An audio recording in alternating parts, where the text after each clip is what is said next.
You're listening to the Doc Lounge podcast. This is a place for candid conversations with healthcare industry's top physicians, executives, and thought leaders.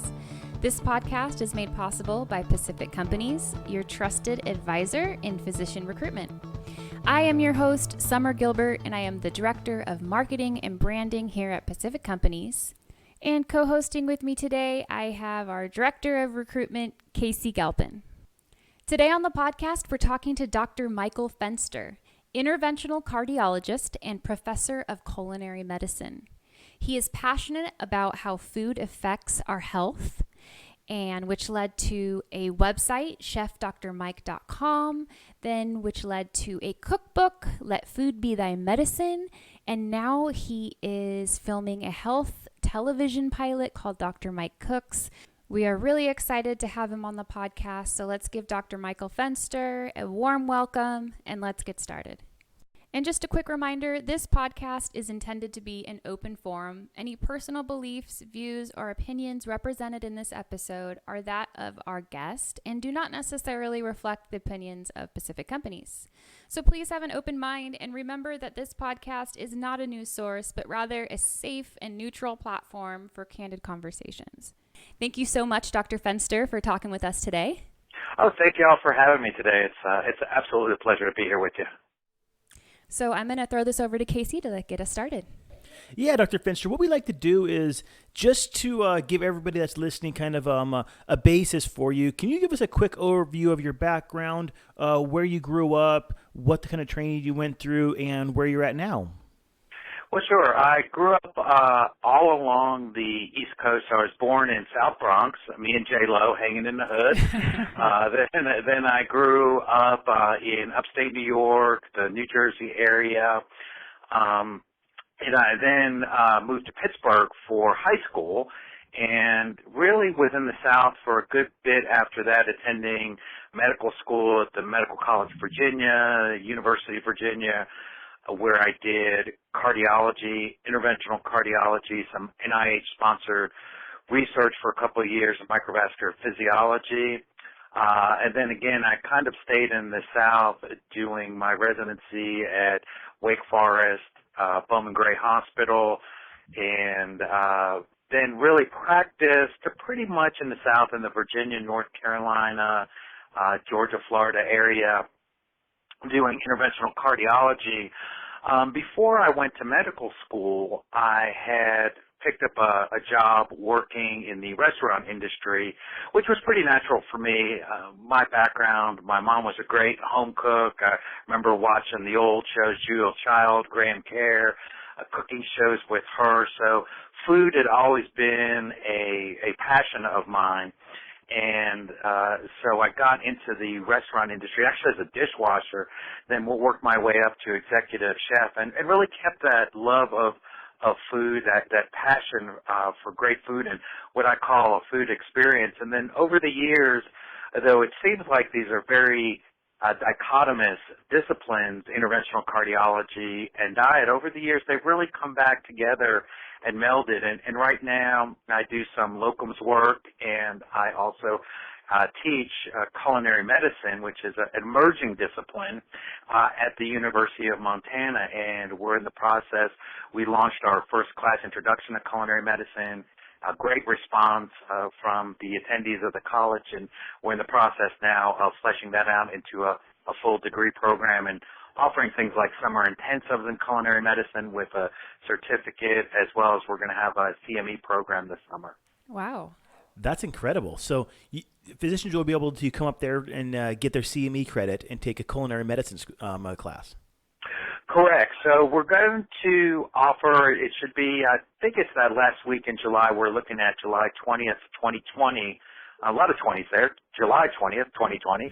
And we're going to offer an intensive. And so that's basically my 3-credit semester introduction to culinary medicine course over just several days, Monday through Friday. And additionally, people are going to have the opportunity, because I have a joint appointment in our College of Health as well as our culinary school, to attend cooking classes in the afternoon.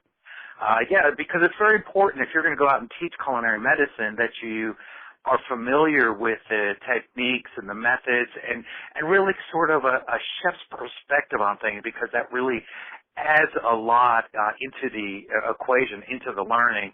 And then that Friday afternoon at the end of the week, we're going to have a CME program with some featured speakers and cover some broader aspects and applications of culinary medicine, as well as sort of talk about what it is, where it's headed. Wow. So this entry question is the program that you have going to be more for physicians to learn how to like healthy cooking to convey that to their patients, or is this going to be directly correlated to people that want to get into culinary medicine as a profession? Well, ultimately, there's going to be the opportunity for people to use culinary medicine as a profession, and certainly now, as this discipline is evolving, there's an opportunity for physicians, really all healthcare providers, to become familiar with this. We're working with folks, with hospitals, hospital systems to help them implement culinary medicine, because it's such a powerful tool on many, many different levels. We have a aspect, having an accredited culinary school here as well. There's an opportunity for people to come into culinary medicine following a culinary track. So one can imagine that hospitals are really offering patient-centric food experiences based on the principles of culinary medicine. And I think one of the things that's really fascinating that I got a lot of positive feedback on in teaching our Introduction to Culinary Medicine class or course over the fall is how many misperceptions there are that still get promulgated, throughout society. I walk in, I'm on the road a lot teaching and working.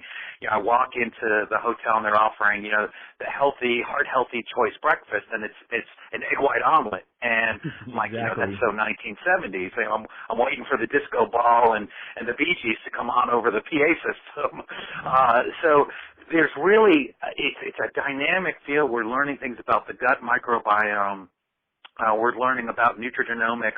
One of the faculty I've recruited is a world expert in nutrigenomics, and understanding that and really understanding, and what I think sets our culinary medicine course apart from others is understanding those softer edges. And as we're seeing, it's not just what we eat in terms of RDAs or calories, but it's how we eat, it's with whom we eat, it's when we eat, it's where we eat. All these things cycle back in almost a lifestyle medicine type of effect, for either good or for ill. Yeah. Oh, absolutely. And I know this is really a hot topic in the world right now, is nutrition and diets, and there's so much coming out about it. But I think one of the challenges I think is out there is there's so much information, and there's so many different diets, whether it's a keto diet or vegan, carnivore, they're all Atkins, all various. What are your thoughts on those? And not saying what is the perfect diet, but what would your recommendation be for healthiness? Well, I think, our approach is one multidisciplinary, which is what you alluded to. So it's not just nutrition. Certainly understanding nutrition is part of it, but we've tried to have a nutrition-focused approach to diet for the last half century, and it's led us to where we are today, which is an explosion of chronic disease and unhealthy people in terms of being overweight and diabetes and so on. So clearly, charting that course doesn't work, and that's why understanding the totality of the food experience, looking at it not just with the doctor's eyes, but understanding it from a chef's perspective is so critical, because the culinary arts are primarily consumer-driven. It's about delivering pleasure to your customers. And that pleasure, that positive aspect is very, very important. There is absolutely not one diet for all of us. I mean, nutrigenomics makes that clear. You can have a SNP, a single nucleotide polymorphism, in your gene, for example, that deals with the transforming vitamin A from plant-based beta-carotene that we would eat into usable, bioavailable forms of vitamin A. And if you happen to have that mutation, then you can actually suffer ill health effects if you were to be a vegan, for example. Mm-hmm. So clearly, it's not one size fits all. So what we teach is, what are the principles out there? What does the data really tell us about saturated fat and red meat and all these other salt and all these other things, the buzzwords that we hear?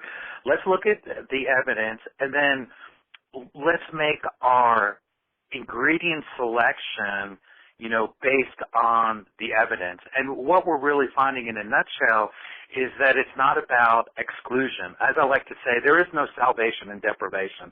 So it's not about denying yourself a delicious, red steak in favor of, a turkey burger, for example, because if you happen to be in Montana and you can get grass-finished bison steak, I would argue that is a heck of a lot healthier than one of those industrially produced turkey burgers, where they're crammed in there, they're fed GMO feed. So what we're learning is really something that comes from the culinary world in terms of sourcing quality ingredients. And so it's all about those selections, and then what are the flavor profiles that you enjoy, and apply those and stay away from the highly processing of our foods, the adulterated foods with lots of these additions. We're finding, for example, things that we thought were completely benign, like polysorbate 80, carboxymethylcellulose. These are both common food additives, the whole spectrum of different foods. And while they don't interact with human cells, we're finding they have very detrimental effects on the gut microbiome. So we're altering this gut bacteria that in terms is one of the major players in modulating homeostasis between sort of our desired state and becoming pro-inflammatory. And this inflammation we're seeing is at the root of so many of the chronic maladies we deal with. Heart disease is inflammation, diabetes is inflammation, obesity is inflammation, joint issues are inflammation. So we've gotten kind of out of whack in terms of many aspects of our lifestyle. Culinary medicine obviously predominantly focuses on the culinary aspects of that and try to bring us back and restore us to center. So I hear a lot how food can be a preventative for disease and sickness. What about food being a cure when you already have a disease or a sickness? How do you feel about that?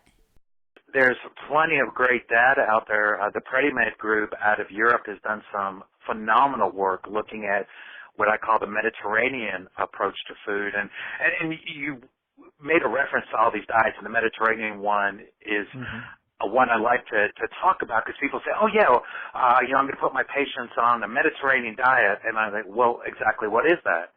Yeah. Right, there's like 20-plus countries around the Mediterranean. Is it pasta from southern Italy? Is it polenta from northern Italy? Is it Lebanese lamb stew? Is it harissa from Morocco? Is it, a wonderful foie gras dish from the south of France? All these are Mediterranean countries.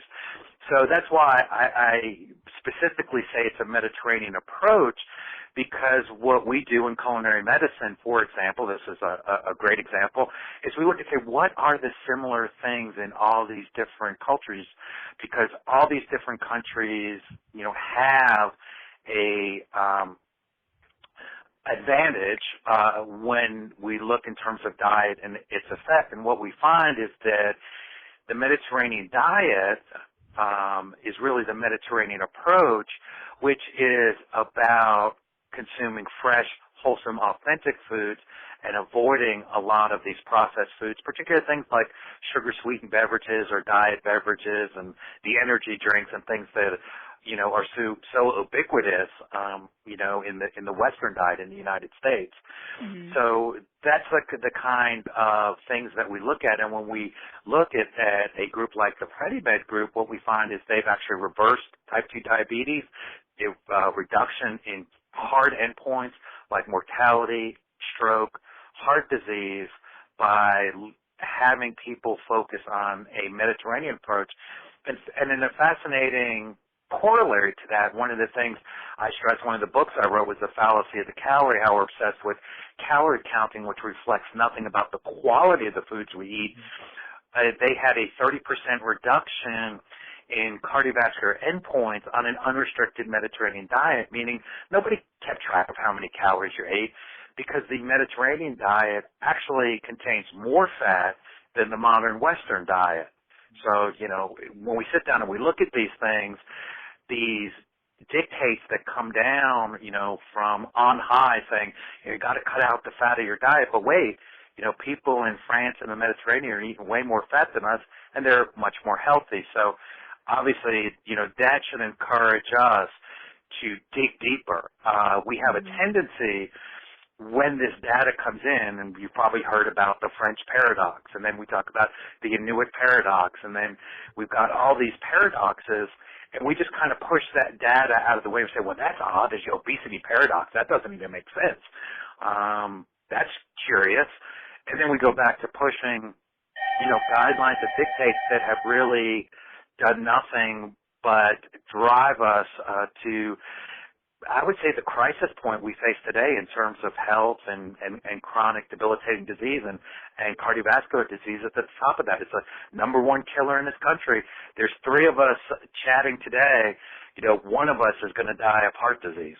Those are the mind-numbing statistics of it all. And some studies suggest that diet could impact up to 70% of cardiovascular events. Yeah. I actually, I just read last year, How Not to Die by Dr. Michael Greger. Can I jump in here? Because I know this book is very popular, but, I have a real bone to pick with that because it's a lie, right? So the first thing in understanding the reality of life, and one of the things we teach in this course, is you will die. All of us will die. So this book about how not to die, in the title, because people get wound up in this idea that if I deprive myself, if I eat this and I don't eat that, I'm going to live forever. Here's how not to die. Well, that's a lie. All of us will die. It's an uncomfortable reality.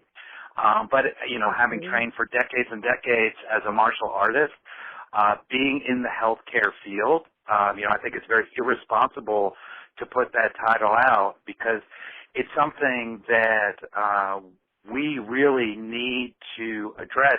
And we do a very, very poor job of it in this country and really within the medical community. So it's not about how not to die. It's more about how to cross the finish line. Yeah, do you want to be dragged across because of the lifestyle choices you have made, or do you want to stride across under your own power, under your own terms? Again, reflecting the decisions and lifestyle choices you have made. I'm a huge Metallica fan, and one of their songs says it all, my lifestyle determines my death style. So I think it's very important that people realize there is no magic diet. There's not a magic pill. And to put things into people's heads that, if you eat this, you're never going to have a disease. You're never going to suffer and you're never going to die. That's nothing more, in my opinion, than selling, snake oil, because it plays on people's hopes. And the reality of it is we're all going to die. And I think that's even more impetus to say, you know what, while I'm here, I'm going to have great food.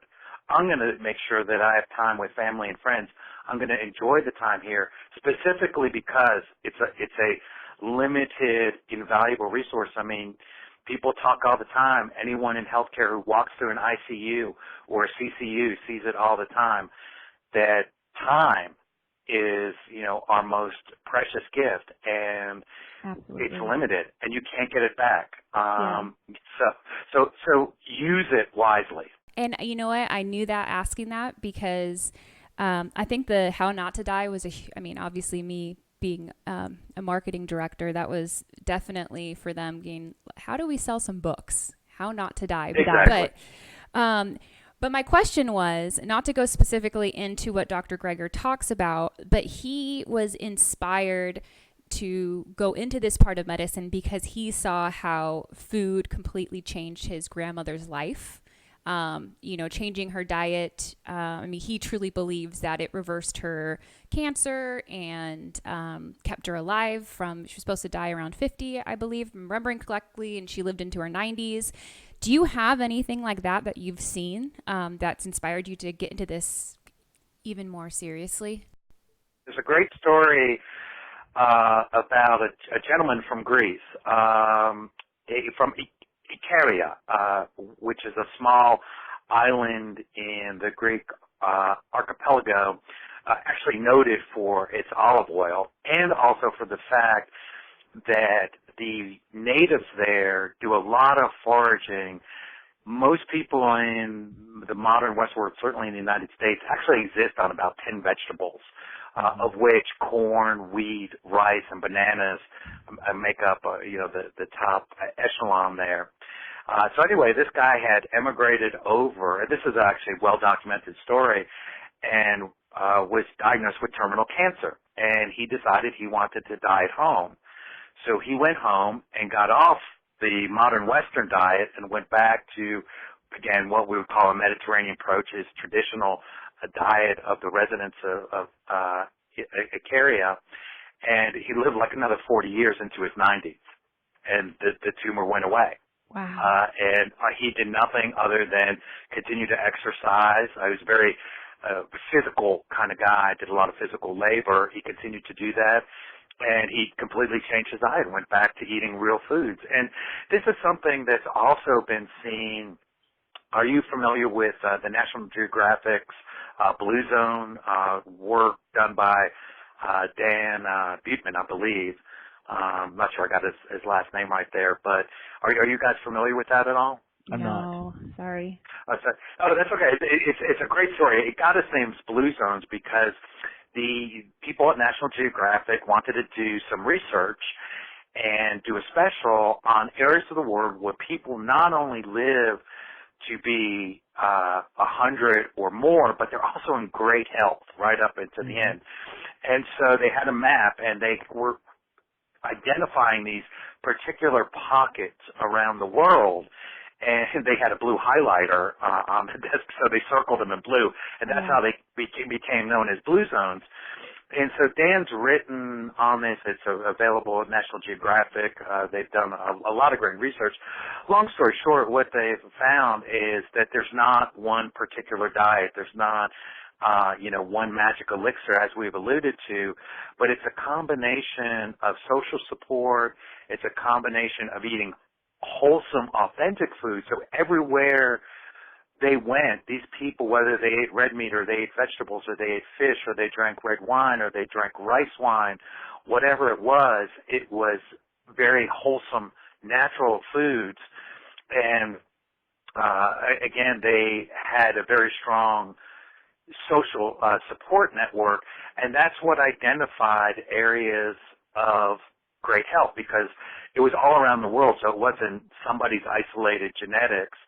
And this is in concert with what was found with the Harvard Happiness Study, which was a 75-year, two-part study, the Grant and the Glueck studies, where they followed people in the United States for over 70 years and said, amongst all the variables in our lives, what is most important? What are the top things that determine how long we live, how well we live, how satisfied we are with our lives? And very simply, it turned out to be the quality of our relationships. And I would submit to you that amongst the relationships in our lives that are most important is our relationship with food. And our relationship with food, being social creatures, often is the foundation and serves as a fulcrum for our relationships with each other. And that, forgive the pun, at the heart of it is what our culinary medicine program seeks to educate and explore and apply. This is a good question for you because you seem super passionate about your specialty. If you had to give some advice to physicians coming out of training, ready to pick their specialty, what advice would you give them to help navigate this process? follow your passion. You don't want to walk into, medicine has changed a lot in the decades that I've been doing it. And you don't want to work into the hospital, into your office, really in any job, and find yourself frustrated and just trying to get done. You want to be passionate, about what you do. So follow that passion wherever it leads. There was no such thing as culinary medicine, when I started out, and it's been a long, strange trip to bring this, birthing into being, make it a reality that is happening now, all around us. Certainly if folks are interested in something like this, we've educated physicians to put culinary medicine into their practice. We're working with healthcare institutions and hospitals, and if anybody's listening out there that's interested, they can certainly contact me and we'll get them, started. But the most important thing for anything in life, it's Joseph Campbell. When I was a very young man, I read his books. Very powerful author, the hero of a thousand faces, and so on and so forth. PBS specials. But something always stuck with me, and he said, whatever you do in life, follow your bliss. And I think that has turned out over the course of my life to be great advice. And so wherever in medicine, because something obviously attracted you to pursue this field, follow that passion wherever it takes you, and just look, for good teachers. No, I think it's great advice, and that's really echoes the same sentiment of most people that we have on the podcast. Is when you're choosing a specialty, it's you got to have something. You're doing something for the next 30 years. It's got to be something you have a passion about. But I have a question for you, Dr. Fenster. After you finished your cardiology, what made you decide to do interventions as another fellowship? How do you go about making that decision? Why did you choose to get into specifically interventional cardiology? I think it has to do with your personality. All the great interventional cardiologists I've ever met were a bit OCD. Mm-hmm. And, we've got, I think, sort of that fighter pilot, race car driver gene buried somewhere in us. And it's about getting in there and fixing it and making it right and really pushing the edge. I loved the science of cardiology particularly in terms of the hemodynamics and flow data. And, it's just an amazing thing to me to think, our heart starts beating in the womb. And, that's the thing that powers us, throughout, our trip on this plane, throughout, our life. And so many ancient cultures, talked about living in our heart. The heart was the seat of who we are. And I think sometimes in our society, we could do with a little bit of that wisdom and live more in our heart and less in our heads, because that can be a pretty sterile, depressing sort of place. So I think that, for me, the interest in the science of cardiology, the lore of the function of the heart throughout the history of humankind, and then you throw in a bit of that instant gratification and pushing the envelope with really cool technology, and exploring that and making an immediate difference, on the frontier between life and death. And for me, boy, you couldn't have picked something that sort of excites me in terms of, my passion. And I've done this for many years and gotten a lot of radiation. And, as we mature and we go through life, different passions meld and resurface. And I'm as excited about culinary medicine now as I have been about interventional cardiology, when I started out on that path, in my teens and 20s. Yeah, it's interesting. I've worked with a couple of interventional cardiologists, and you're so accurate with the way you described it. Because one of them had climbed Everest, and that's what her passion was. She actually tried it 3 times, and she was up there one time when there was an avalanche happened, and they had to shut everything down. So she actually got to base camp 3 times before she could finally summit it. And talked to another guy who his passion is he races sailboats. So across the world and everything. So you can definitely tell. I don't want to say if it's an adrenaline junkie, but they have that passion for life with most interventional cardiologists that I talk to.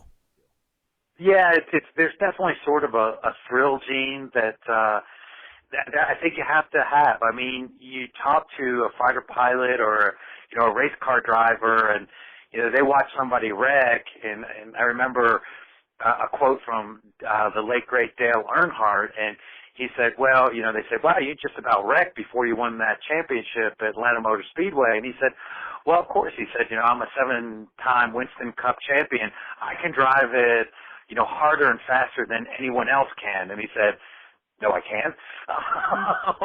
But you have to have that attitude that, where somebody else would have failed, I would have succeeded. And you have to have, I think, the confidence to walk in there and say, "Yeah, I can fix this. Yeah. We're going to get this done." If you don't, if you have doubt, and it's not to say that we're reckless about it, far from it. It's the exact opposite. As you point out, it's like, being an astronaut, you're willing to push those boundaries and those frontiers and, do things that have a real element of life and death, because it just doesn't get any more soul-defining than that to participate in that. And it's a great gift. Patients trust you, to help them. And it's a very helpless thing to be a patient on the table having a huge heart attack at the cusp of death, and to have, to invite somebody in basically and say, "Yeah, here I am, help me." Heady stuff. It's a heady brew. It is, and I know it's similar to what Alex Honnold said, the guy who climbed that free soloed up in Yosemite. In Yosemite. He said, "I'm able to do this because I take the ultimate precautions." He said, "This is not a death wish. I take every precaution possible, which is why I'm able to do this." And I think for those of us that have had the good fortune and really the blessing to be able to do this craft for really any number of years, is to go back to what we talked about earlier, a great appreciation for, life and death. Mm-hmm. And to realize, what a precious gift our time here is, and how we can, help people have the best life, have the best experience. And from my little, 2 cents from my world, that's about communicating that and enriching that, through the food experience, bringing pleasure as a chef, but also bringing, healing, as a physician. And I would say when you meld those two together, you kind of have the ultimate cardiology thing, because you heal broken hearts, both literally and figuratively. Yeah. And, sounds a little corny, but I like it. Yeah. So we're almost out of time, but we have a couple more questions for you. This one is one of my favorites. What has been, I would say as a cardiologist, what has been your most interesting case to date? Probably doing a emergency procedure on a critically ill patient, they actually presented with anomalous coronary artery. We wrote this up many years ago as a case report, and, first of all, engaging that thing and, doing the wires and, like I said, under emergent situation, and then stenting the anomalous coronary and, opening that back up. That was probably amongst the most interesting cases that I've done, just because, you experience that once, and there's a good chance you will go your entire career never experiencing something like that. So, particularly because it had a great outcome, too. It's always a good memory. That always makes it easier, doesn't it? It does. Yeah. Alex, I think last question for us, and I really appreciate you being flexible with your time. This has been absolutely fascinating. What advice would you give to somebody, whether they're in medical school, residency, fellowship? What advice would you give somebody coming out and getting into the world of medicine? there are a lot of changes, and like most things in modern Western society, the rate of change is accelerating. And I encourage people to get involved, be passionate, and really to think. What we have seen, to draw an analogy in the world of food, is a concept by the sociologist George Ritzer called the McDonaldization, of Western society. And so we implement algorithms and we do things often faster, but that does not necessarily make them better. And so I see that happening more and more in medicine, where patients are not individuals or people. They're simply, collections that sit in certain silos, and we apply certain algorithms.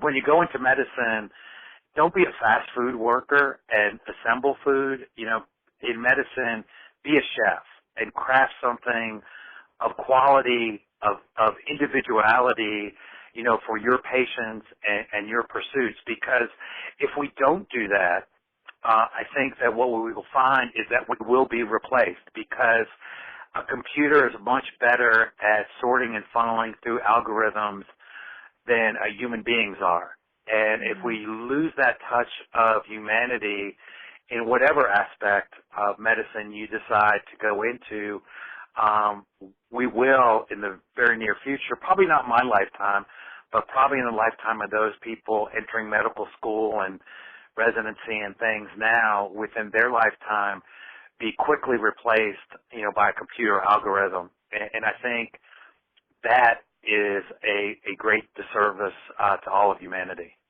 Yeah, that's super interesting. Well, I can't believe we're out of time already. If any of our listeners want to look you up, Dr. Fenster, maybe get your book, where would they find you? They can visit me at chefdrmike.com, and you could follow us on Twitter and Instagram and Facebook, and you can also email me from that website. The website is undergoing some updates and an overhaul as we head into the new year, so it may be down for a couple of days, but the email link should be there, and I answer all my own emails, so feel free. You can also find all my books on Amazon. If you read them and you like them, do give it the 4 stars. My publishers love that, so we appreciate that. And yeah, I'd love to hear from anybody regarding their thoughts, impressions, whatever. It's been a really a fun ability to chat with you on. I think we covered kind of a whole broad range of things, but that's what life's about. That's what makes it great and makes it interesting. Absolutely. And I'll link all of your information in the description part of this podcast. But thank you so much for giving us your precious time today. We're super thankful to get to know you and what you do. And I know I always say this, we always say to veterans, thanking them for their service. But I feel like doctors, I like to say this to you guys too. So thank you for what you do. Well, thank you. It's very, very much appreciated. And as we all know, simple acts of kindness go a long way, and that's powerful medicine in and of its own right. And much appreciated. Thank you all, and thank all of the folks out there that listen to this today. So much appreciated all around. Perfect. Well, thank you, Dr. Fenster. Yes, sir. Have a good day. Bye. You too. Bye-bye. Thank you to all our listeners. If you'd like to be notified when new episodes air, make sure to hit that subscribe button. And thank you to Pacific Companies. Without you guys, this podcast would not be possible. If you'd like to be a guest or for more information, go to www.pacificcompanies.com.